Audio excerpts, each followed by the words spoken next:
रंजीत एक छोटा सा व्यापारी था। उसके घर में उसकी पत्नी और एक छोटी सी बेटी थी। रंजीत अक्सर अपने काम के सिलसिले में बाहर जाया करता था। आते समय वह अपनी बेटी स्वीटी के लिए कोई छोटा सा उपहार जरूर लाता था। एक बार रंजीत अपने काम से सहारनपुर गया। सहारनपुर उत्तर प्रदेश का एक शहर है। यह शहर अपने लकड़ी के काम के लिए बहुत प्रसिद्ध है। सहारनपुर के कारीगर लकड़ी पर सुंदर नक्काशी करके सभी तरह का सामान बनाते हैं। वहाँ से लौटते समय रंजीत सोच रहा था, मैं स्वीटी के लिए क्या ले जाऊँ। सभी तरह के खिलौने तो है उसके पास। तभी उसकी निगाह एक मेज पर पड़ी। यह एक छोटी सी खाने की मेज थी। जब मेज की ज़रूरत न हो तब उसके पैरों को अलग करके रखा जा सकता था। रंजीत को ध्यान आया कि स्वीटी अक्सर कहती है कि उसके सब दोस्तों के घरों में खाना खाने के लिए मेज़ें हैं। रंजीत ने वह मेज़ खरीद ली। वह एक होटल में रुका हुआ था। अपने कमरे में आकर उसने सोचा कि इसे खोलकर एक बार देखा जाए।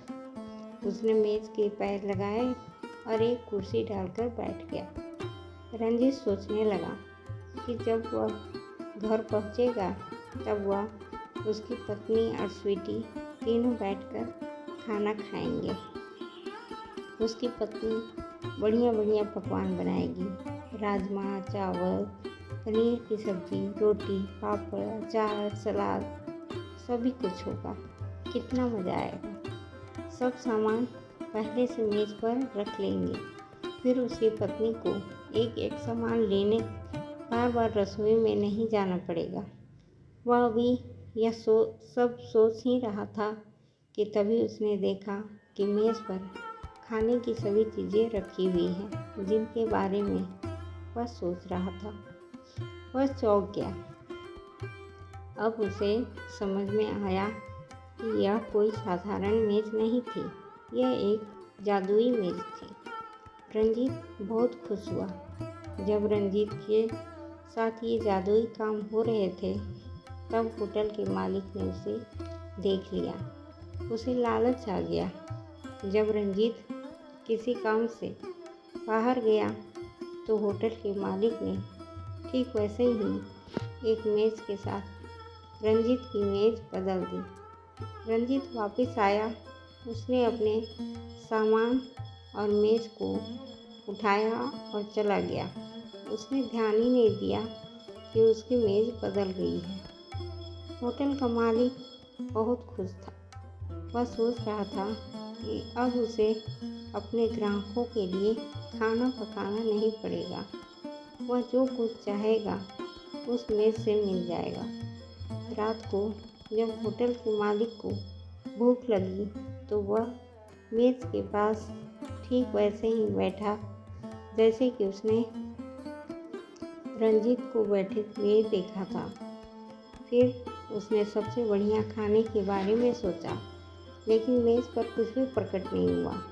उसने अपनी आंखें बंद की और फिर से सोचा। आंखें खोली तब भी मेज़ खाली थी। उसने फिर से कोशिश की पर कुछ नहीं हुआ। वह बुरी तरह चिढ़ गया और गुस्से में उसने मेज़ को उठाकर फेंक दिया। उधर जब रंजीत घर पहुंचा तो उसने स्वीटी और उसकी मम्मी को मेज़ दिखाई। रात को वे तीनों खाना खाने बैठे। तीनों ने अपनी अपनी पसंद के खाने के बारे में सोचा और देखते ही देखते खाना मेज़ पर सज गया। तीनों ने पेट भरकर खाना खाया। आप सोच रहे होंगे कि ऐसा कैसे हुआ। असल में जब रंजीत ने बिना किसी लालच के मेज़ पर हाथ रखकर अपनी बेटी के बारे में सोचा तब मेज़ का जादू उसके हाथों में आ गया। इसलिए उसकी पुरानी मेज़ और इस नई मेज़ में कोई अंतर नहीं रहा और इस तरह होटल का मालिक बुद्धू बन गया।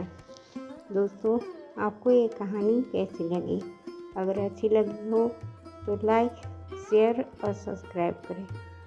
धन्यवाद।